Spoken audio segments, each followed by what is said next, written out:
Hi, Think Tankers. How are you doing? I think today we really do need to talk about adversity. I put a post up on LinkedIn yesterday or a couple of days ago that got some really huge traction. It was the rejection letter that I got from a major digital brand. It's not the fact that I get rejected, it was the fact that we all get rejected, and it isn't just a junior or a midweight thing. That adversity is something that we all face. And so today I think I really want to cover adversity because it is such a big thing that nobody really talks about. So first of all, let's kind of define adversity. Adversity is when things are not going so well and you have to deal with stuff. It's challenging life, should we say, challenging working life.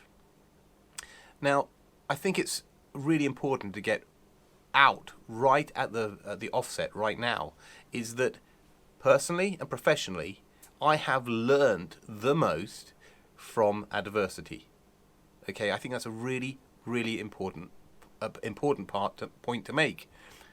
In the modern world today, everybody appears to be really pain and risk averse. We're all about people's feelings and all of that stuff. And I'm not saying that we all have to become robots or some kind of unfeeling thing. But we do need to develop professionally thicker skins so that we can endure the adversity, so that we can learn. And that's a really massive, massive point here. If my professional career had been plain sailing and optimal opportunities, I would not be the person that I am today. Okay? You do meet these people who have had a really easy ride. And the first time they encounter a problem, it becomes a really big problem. So being able to think on your feet, being able to pivot, being able to dig down mentally, emotionally, and to deal with stuff is, I believe, to be a really critically important factor for you professionally and for your career, or for your happiness in the wider world. Look, I know I sound like my grandfather or my great-grandfather who talk about we're all soft and it was so much harder and things were done properly in the old days. And nowadays, I'm only 50 years old, but I feel like my grandfather in the same way. When I look at younger generations, I see people who are not necessarily enduring or dealing with adversity as well as they could do. And being able to manage that stress, being able to manage your mental health to an extent under these circumstances is so important. I know it's important in digital because there's a lot of adversity, but I'm sure it's not limited to digital.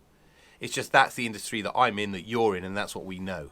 Okay, so adversity can come in many, many different forms.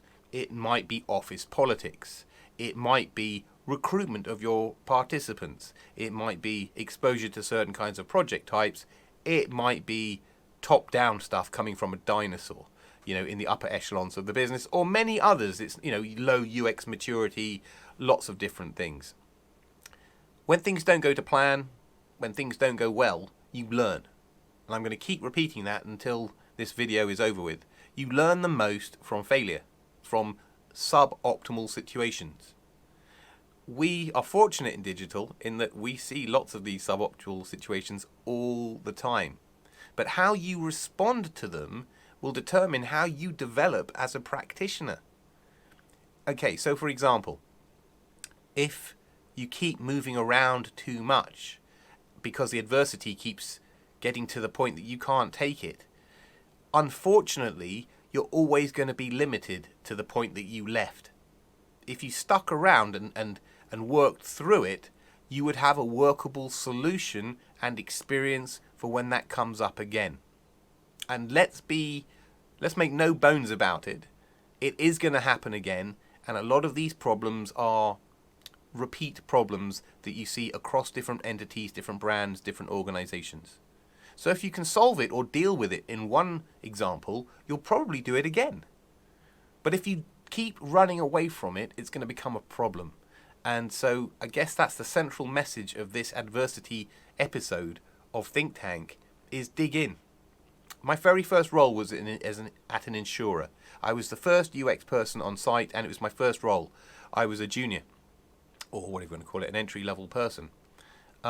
I stuck around in that role, even though it was challenging, for 12 months because I wanted my CV to not look like I jumped around too early. And by hanging around for 12 months, believe me, you learn stuff because the work goes on, the projects keep coming in, customers keep using your stuff. So you keep learning under difficult situations, and sometimes you have to make do. You have to learn the pragmatic political approach. Sometimes you have to just say yes and let the Wookiee win. But these are all great, great experiences. So in summary, adversity sucks, but it's part of life. Whether you're looking at this personally or looking at it professionally, we all deal with stuff. Stuff goes down. It hits the fan. But how you respond is the measure of the person. And if you keep running away from it, you'll never build that quality about yourself. And like I said, this isn't to turn you into some hard bugger who doesn't feel anything. This is to be able to form a layer of filtering, a layer of armor to further protect you in this really, really rough environment that we work in.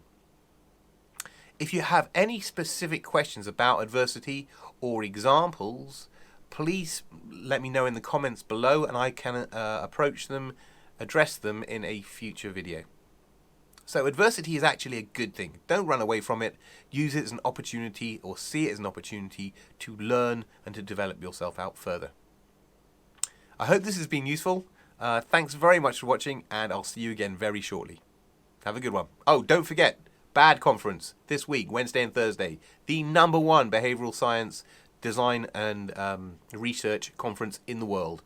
It's now in its 3rd year, maybe 4th year, going from strength to strength. If you want to professionally develop yourself, I strongly recommend that you and your team attend. And I will see you there on Wednesday or Thursday. So have a good one and I'll see you then. Thanks for watching. Bye-bye.